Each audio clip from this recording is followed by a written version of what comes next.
hope everyone knows, like GDC is the biggest game development conference in the world, and it was the 30th year. They are doing it already for 30 years. It was like a special edition, like 3.0. It was the biggest conference ever held in the GDC series. It's like it's grew like enormously. I talked with some guys who were there not the first year. I was there first time, but the guys who were like they are traveling like every year. They said it's like it never been so big. They even said that it started to go down a little bit at like this some stagnation started like with every year it started to go smaller and smaller, and the games are like more boring and boring, like some shooters are all the same, and then suddenly like explosion.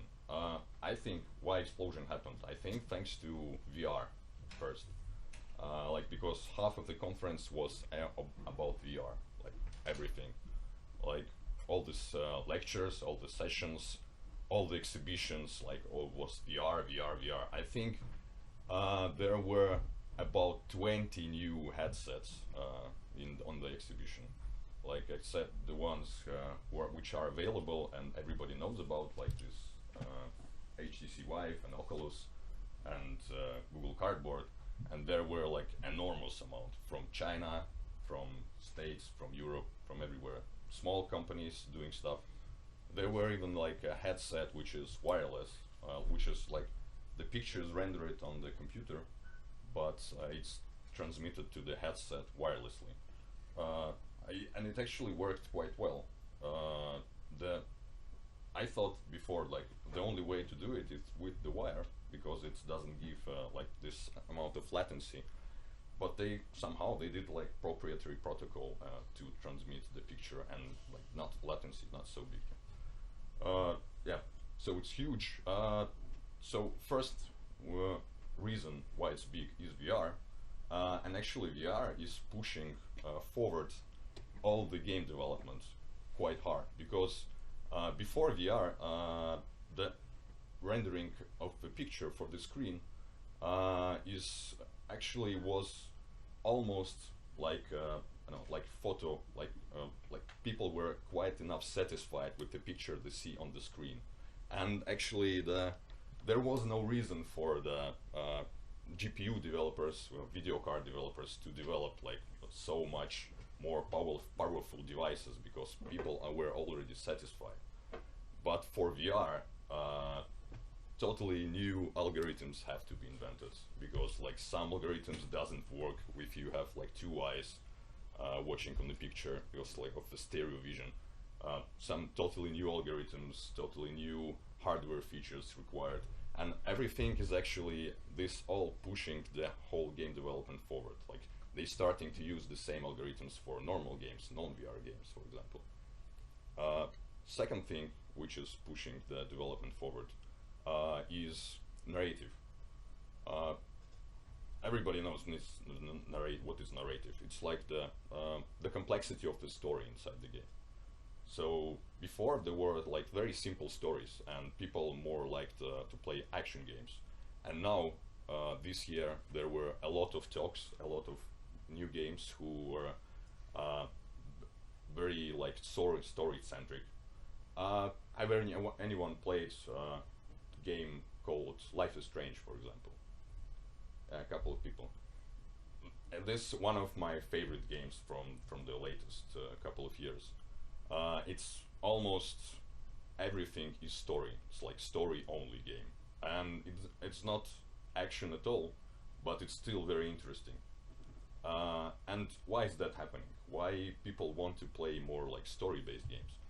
I think because just players getting older, because most players from our generation who were born somewhere in 80s probably, and their childhood were like Super Mario probably, and this players generation who are now 30, and when you are 30 you need some deeper thoughts while you play a game, so only action is not enough anymore. So while like players growing up, so the games are growing up too. And this is gives like the second explosion, and they are like happening at the same time. So what will happen next, nobody knows. When you come to GDC, actually the conference is huge. I when I met even before the conference, I just were walking around San Francisco. I met a guy who just on the street just talked to him, and it came out that he's also came for GDC.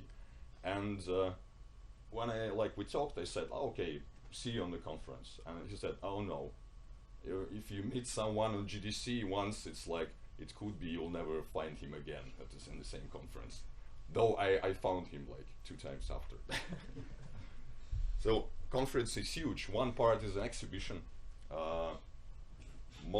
There were a lot of different stuff, but for me, I decided from the beginning that mostly I will come for lectures. I needed to learn some new stuff, not to try. I can try here actually, some Vive and so on. There were like everything, Omni, all demos, all modern demos of Vive and Oculus and so on. One thing which I tried was funny, is from OptiTrack. OptiTrack is a company which makes motion capturing, and they make a small room with trackable people inside. There were actually like a ball, trackable ball, like a basketball, and a basketball player in this OptiTrack costume. And when you put a headset, you see totally his movements, and in the virtual reality he throws you a ball and you can catch it and play with it, because it's so precise that you can play with the ball. And one thing I did wrong.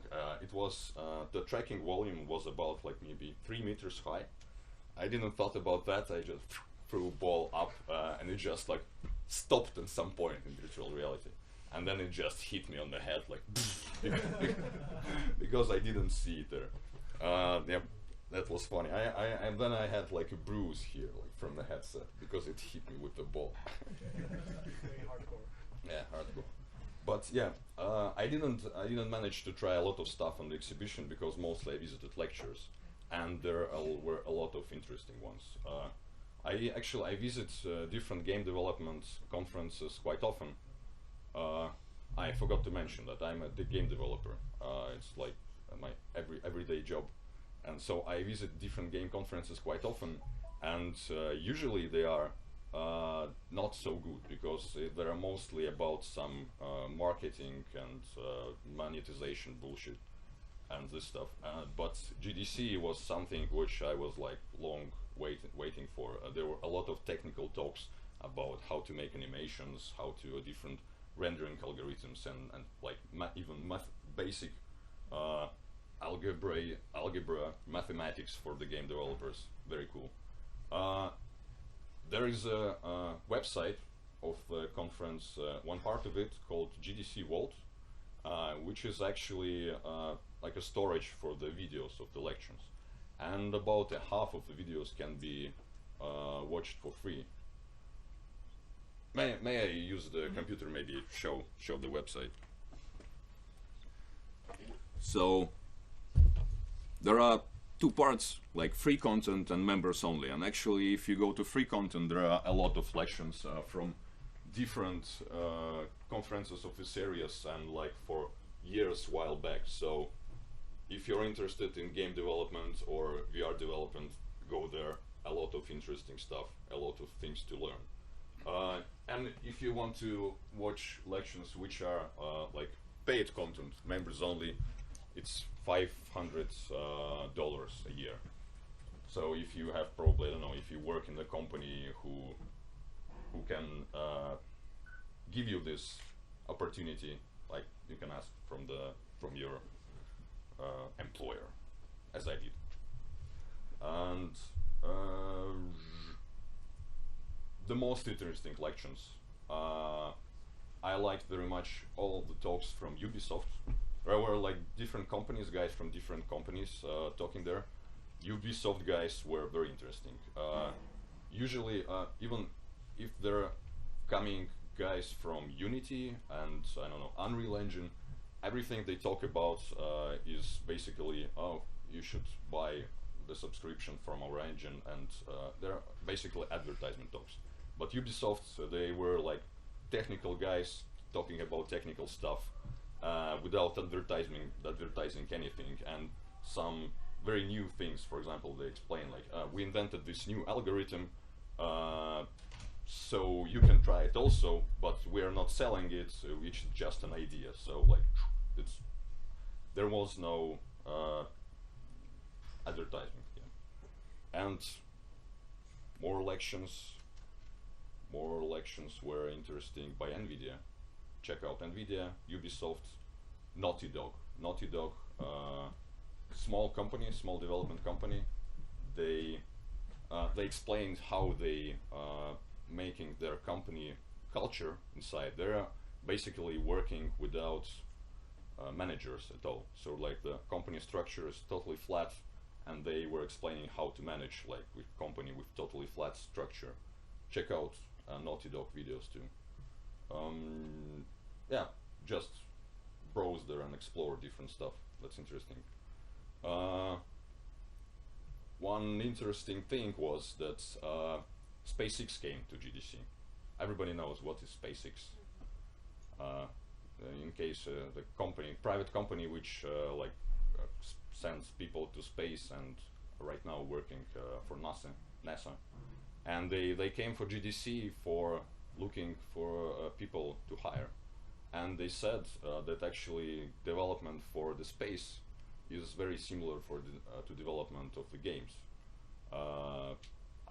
I don't actually understood why, probably, but it's using geometry a lot, using mathematics a lot, and so on. So they specifically came there. I know that other big conferences in San Francisco, for example, biggest development IT conferences, probably Java 1 and QCon, they didn't went there. So they specifically like to target like game developers to hire for the space programs. And they had a talk there. They explained how they make their stuff, and they were specifically looking for a game developer who can make user interface for the pilots, for the cosmonauts inside the ship.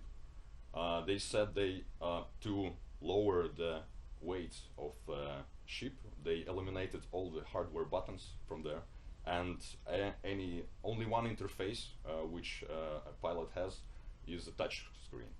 And like they said, like touch screen, they can put so many different controls in there, and they don't need to bother about adding another button and another button.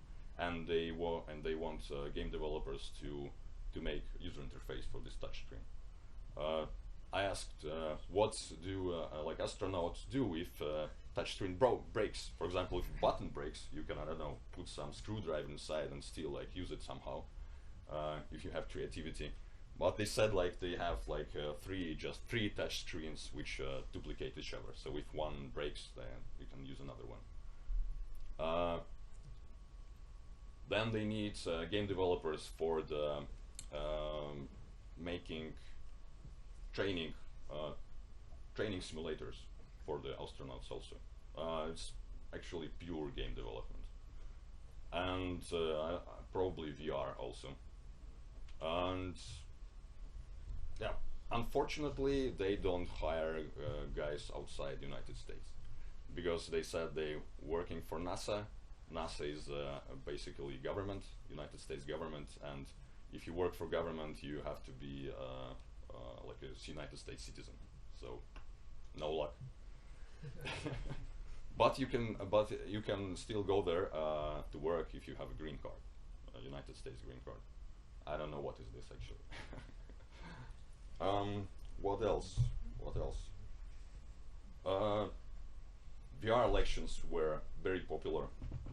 Most of elections connected with VR were full. The whole auditories were full, and the lines to VR lections were probably, I don't know, several 100 meters long. Like there was a big hole, and if there was like a line going through the hole like this, and you could be sure that's a VR lection. Like everything about VR were like very popular. The VR developers are like rock stars.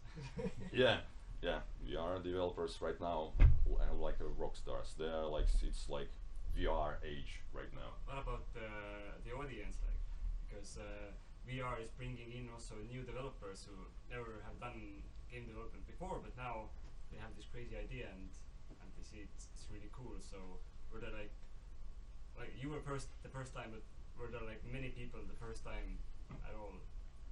Yeah, a lot. There were a lot of like young students with crazy ideas. As I understood in the States, because like San Francisco is not far away, students just went there for free, because like the student tickets are quite cheap if you're a student, and often university pays for this. So there were a lot of students with many ideas. Actually, the whole atmosphere is very friendly. You can like just talk with anyone, and like basic culture is like you just small chat with someone, exchange visit cards, then small chat with someone else, exchange visit cards, and in one day you have like probably like dozen of visit cards of different people. So like atmosphere is like very communicative, and yeah, a lot of guys who were there for VR specifically, without doing some game development previously. There were actually a lot of people not doing game development at all. Just they come there for the technology. The demos, like today. Yeah, probably. Yeah, probably you're not so interested in like listening to me anymore, like waiting for demos. But yeah, probably that's all I wanted to say. Maybe some more questions. No? Yeah. Not GDC related, but I noticed your T-shirt. Did you manage to visit the X Lab? Yeah. Yeah. They were there. I wanted to talk to them. They had a couple of lections also about the technology they're using. They are actually quite crazy about their VR experiences. I think while making an experience for the Star Wars, they said they're using 12 GPU cards working at the same time to render the picture. So this is quite crazy, and they explained how they like combine them, how everything works. That was cool. Yeah. So I went to talk with them, got the T-shirt, Almix Lab. Yeah. Some more. You as a game developer, what do you think about those Omni tracks? Will they ever be used actually? Because those are so big and the user base must be so small that what kind of developer ever wants to make a game for that device? OptiTrack. No, I mean OmniTrack. Omni treadmills. Omni. And so on, where you run on and I don't believe in Omni. Because it's I didn't manage to try it, though there were like demos of Omnis on the exhibition. I didn't manage to try it, but while people playing it, they look so clumsy, and it doesn't feel like it as a natural walking, and it's too big actually for this simple thing. It's too big. I tried to address the same problem as Omni did myself, like walking inside the virtual space, and I did it like this. You just jog on a place, just on one place, and I used the accelerometer of a headset to detect steps. So I implemented simple step detection algorithm without using any additional hardware, and it actually it worked quite well. So it felt like natural while you're walking on one spot and just your avatar moving forward. I think it should be working better than Omni with a lot of like big hardware and like hard to manage. I would like to also share an idea about that. The Minecraft just came out on Gear VR, and some guy had a very interesting low-tech idea about how to play it, because Gear VR doesn't have any positional tracking. So he went onto like a big football stadium, and while every time he pressed the controller that is moving, he actually moves in real life at the same time. And when he jumps or crawls, he would also jump or crawl in real life. Also, of course, he had to have a friend to look after, so he doesn't wander into traffic or something. But that's actually a very good idea, because Gear VR is the only one without the wires, right? Mm-hmm. So this very weird solution worked very well for him. But you have to synchronize your walking like by Exactly, yourself. just need to walk at the same time, and it's all good, because you don't need to turn with a controller. You turn with your head. But you just need to duplicate the walking. Nice idea. That's a nice idea, but probably it wouldn't work for all the players. Like consumer players will say, If you have "What is unlimited this?" space, then why not? And you have to have a lot of space, like football. You have invented field scale VR. Yeah. You can go underground.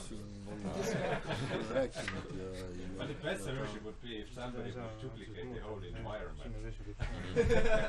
That would be hard to do. It already sounds like Void. Yes. Where they really duplicate the whole environment. No, se on kauimmaksi kivattu. Ei no niin, saat käinyt. They say Pandemia on there is visa no eli. chance Yeah. of that, because if there's a real basketball player holding a real ball in front of you, throwing you a real ball, what's the point?